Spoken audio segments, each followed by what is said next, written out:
Hello, bon j'espère que vous allez bien. Ça fait un moment que j'ai envie de faire cette vidéo, genre c'est vraiment dans ma tête, j'ai la miniature en mode avant-après. Et je me suis dit il faut trop que je vous fasse une vidéo là-dessus parce que j'ai postillonné. On commence très bien la vidéo. Parce que je trouve que... Enfin, je suis pas la seule à le trouver d'ailleurs. En fait, ce qui m'a aussi mis la puce à l'oreille, c'est une suite que... On va y arriver hein. Ce qui m'a aussi mis la puce à l'oreille, c'est une fille que je suis sur Insta, que j'aime beaucoup, mais qui a fait une vidéo plus ou moins...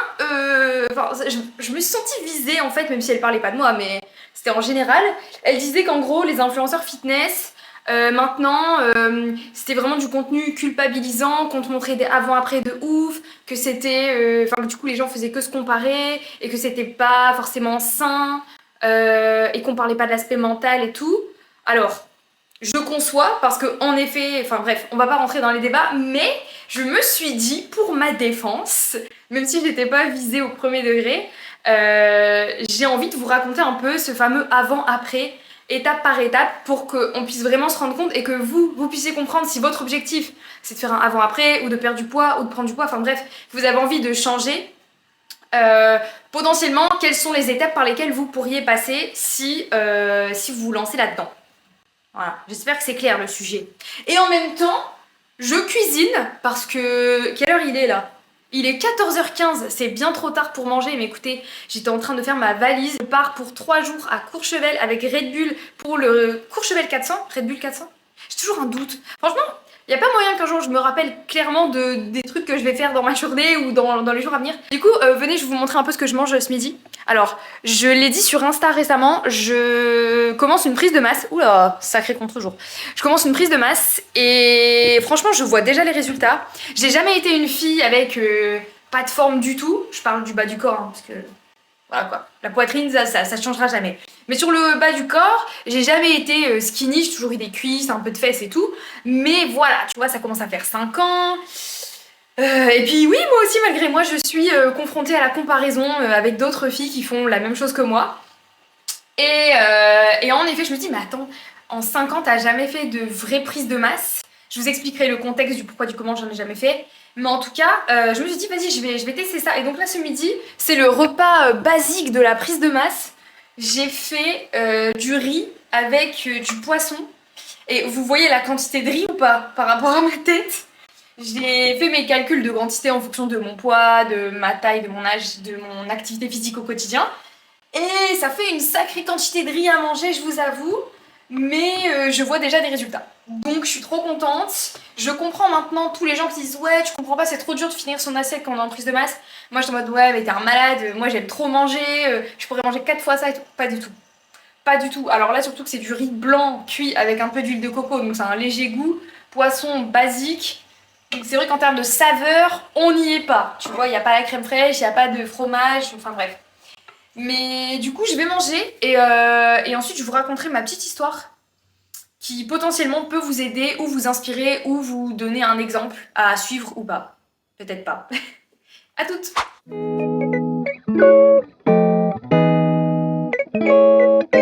Bon voilà, je viens juste de finir de manger et avant qu'on aille se poser ensemble dans le canapé pour discuter, je vous propose qu'on se fasse un petit thé glacé protéiné. Je vais vous montrer ma petite étagère, c'est ma petite fierté. Je partage ça avec mon copain et attendez, hop là. Voilà à quoi ça ressemble. Donc on a toute une étagère avec plein de compléments, dont de l'isoclear, c'est ce truc là. Donc en fait c'est comme de la protéine, de la whey classique, sauf que t'as pas le goût du lait, de la protéine du coup. C'est vraiment genre comme un, celui-là en mode comme un iced tea à la mangue et à la pêche. C'est hyper bon. Et du coup je vais me préparer ça là. Et ensuite on ira se poser. Si vous voulez tester, c'est la marque ESN. C'est une marque avec qui je collabore maintenant depuis un mois et demi. Et du coup j'ai testé quand même pas mal de leurs produits. Et ça c'est un de mes préférés avec le Flexpresso. J'ai hésité à m'en faire un, mais la caféine, il faut calmer quand même. L'Expresso, c'est genre un café protéiné. Et le parfum que j'ai pris, c'est genre caramel macchiato, enfin café au caramel. C'est super bon. C'est que des boissons qui se consomment fraîches. Donc là, comme il fait chaud, on est en été, c'est vraiment parfait. Hop, une scoop comme ça. de l'eau et des glaçons. Il y a juste un truc où il faut faire gaffe, ne vous faites pas avoir comme moi. La Clearway, ça mousse. Donc quand tu viens de la shaker comme ça, si tu l'ouvres, t'en fous partout si t'as mis beaucoup d'eau comme moi. Donc il faut la laisser retomber un peu, 1 à 2 minutes. Et après tu peux la servir ou la boire. Pour vous raconter un peu l'histoire de mon avant-après, j'ai commencé à aller à la salle quand je me suis inscrite à mon BTS. Dans ma classe, il n'y avait que quelques filles et beaucoup de garçons. Et il y avait un groupe de garçons qui allaient à la salle parce que juste à côté on avait un Basic Fit. Et direct je leur ai dit oh trop bien, je peux venir avec vous. Donc, clairement ils m'ont tout appris à la salle, de A à Z. Sauf les jambes, ils faisaient pas les jambes. Est-ce que c'est étonnant?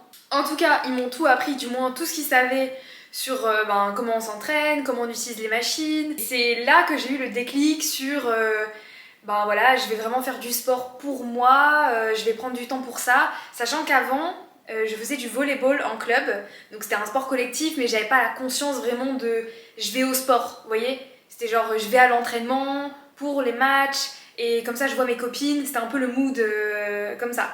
Mais je faisais déjà du sport avant, mais pas dans un but esthétique. Donc bref, je commence la muscu et tout. À cette époque-là, je vais vous mettre une photo de comment j'étais, même une vidéo, j'ai pas mal de petits passages. Et donc ça c'était en 2018. Donc je commence à la salle et tout, sans me prendre la tête franchement à l'époque. Je sais qu'après j'ai pris du coup mon indépendance, je suis partie de chez mes parents. Donc j'ai commencé à faire mes courses, à aller au resto, à boire de l'alcool parce que du coup j'étais majeure. Et du coup j'ai un peu rattrapé mon retard d'enfance où j'étais un peu privée, j'aime pas dire ça parce qu'avec le recul maintenant je comprends mes parents, mais à l'époque c'était vraiment genre pas de chips, pas de céréales, enfin industriel, enfin bref, vraiment on mangeait grave clean en fait chez mes parents. Et du coup quand j'allais chez mes copines ou que j'allais au resto, bah vraiment je mangeais tout ce qui était interdit. Donc je pense qu'au fond c'était déjà un début de TCA sans vraiment en avoir conscience. Et bref, du coup j'ai vraiment rattrapé ce retard, j'ai mangé tout ce que je voulais, j'ai acheté tout ce que je voulais au magasin, je me privais pas, mais pour autant je faisais du sport à côté. Ça n'a pas empêché que j'ai pris du poids, j'ai beaucoup pris du poids. Donc cette évolution de prise de poids c'est plus ou moins jusqu'au Covid. Et pendant le Covid, j'ai eu l'envie de me filmer et de partager mes séances, de partager ce que je faisais sur Instagram. Donc j'ai commencé à faire des petites stories où je me filmais en train de faire des abdos, en train de faire des squats, et j'avais mis un petit message en story en mode ça vous dit que je lance un challenge. J'avais 700 abonnés même pas, enfin c'était des amis, voilà. Ça vous dit que je lance un challenge en mode 50 squats ou 100 squats par jour. Et du coup j'ai commencé un peu comme ça avec les réseaux, bref. Mais sans me dire il faut que je perde du poids, il faut que... Vraiment, genre encore une fois, c'était quelque chose de... Je faisais pas du sport parce que je culpabilisais de trop manger ou d'être mal dans ma peau. Vraiment, j'étais bien dans ma peau. Pour moi, il n'y avait aucun problème. Et c'est vrai qu'en soi, il n'y avait aucun problème de santé, je veux dire. Et petit à petit, donc forcément avec les réseaux, quand tu commences à poster et pas juste consommer du contenu, tu te compares un peu plus et puis tu vas suivre des comptes qui t'inspirent. Et donc tu te compares aux silhouettes des nanas qui t'inspirent. Et là tu te dis ah merde, peut-être que je devrais faire plus attention ou faire plus de sport. Ou enfin bref, en tout cas je m'étais rendu compte que physiquement c'est vrai que j'avais atteint un poids que j'avais jamais atteint et que j'avais pris du gras alors que je faisais du sport. Je me suis dit merde, qu'est-ce qui s'est passé en fait? Parce que j'étais pas comme ça il y a 2 ans. Pourtant j'ai pas l'impression que ma vie a vraiment changé. Mais en fait si, comme je vous ai expliqué, j'ai pris mon indépendance, donc j'ai mangé ce que je voulais en plus grosse quantité. Et peut-être que du coup même sur le sport je m'étais relâchée parce que je faisais plus de volleyball, je faisais que de la muscu. Le Covid est passé, et puis là je me suis vraiment mise à fond dans le sport, notamment grâce aux réseaux sociaux. Parce que t'as une sorte d'engagement envers toi-même et envers ta communauté, même si j'aime pas une grosse communauté, mais par principe, je me disais, je dois leur montrer que je suis motivée, comme ça je leur donne de la motivation. Et c'est vraiment venu comme ça en fait, cette histoire de réseaux sociaux et de sport et de musculation. Et là, on en vient à la période où j'ai vraiment drastiquement tout changé dans ma vie et du coup ça s'est vu sur ma silhouette. Je m'entraînais un jour à la salle et il y a un préparateur physique qui était dans la salle qui entraînait une fille pour du bodybuilding, donc les compétitions de bodybuilding, enfin vraiment le truc de muscu quoi. Et il me dit écoute, ça te dit, je t'entraîne et tout, et on te prépare pour une compétition. Je dis ah ouais, ben ok, ça me va. Moi j'étais grave dans le truc et tout, j'adorais la muscu. Je commençais vraiment à sécher sans même me rendre compte, donc je me suis dit ouais, c'est une bonne idée. Comme ça en plus je pourrais avoir un physique qui me plaît et tout, trop cool. Et donc je me suis lancée dans la préparation pour une compétition de body. Je vous passe les détails, mais forcément alimentation très très très réglée et très restreinte. Beaucoup d'entraînement, un peu moins d'interaction sociale. Bref, toute ma vie a changé à partir de cette date-là. Et jusqu'au jour où je suis montée sur scène. Et bah, j'étais trop contente. Pareil, je vous mets des photos. Bon, on n'était que 3 dans ma catégorie, donc j'ai fait 3ème sur 3, mais ça fait quand même une petite coupe. Et vraiment, j'étais trop fière de moi. Mais pour autant, je savais que j'avais potentiellement détruit pas mal de trucs en moi. Alors, pas ma confiance en moi, pas... En fait, je savais que j'avais atteint un point de non-retour. C'est-à-dire que c'était soit je continuais, j'allais faire une autre compétition, donc je recommençais tout le processus, sachant que c'était difficile et que ça m'avait chamboulé toute ma vie autour.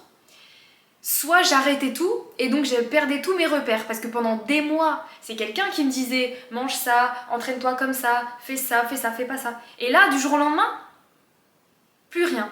Plus personne pour me dire ce qu'il faut faire.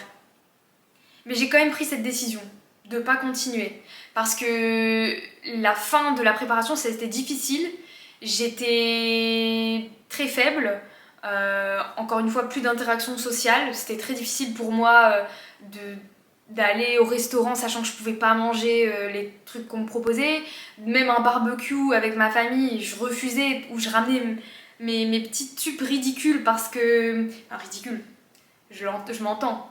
Enfin bref, en tout cas, il y avait trop de pression sur moi et ça ne me correspondait pas par rapport à ma mentalité et à comment j'aime vivre au quotidien. Donc j'ai décidé de tout arrêter et de profiter de la vie.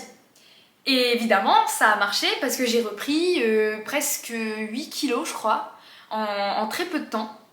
Pareil, je vous mets des photos.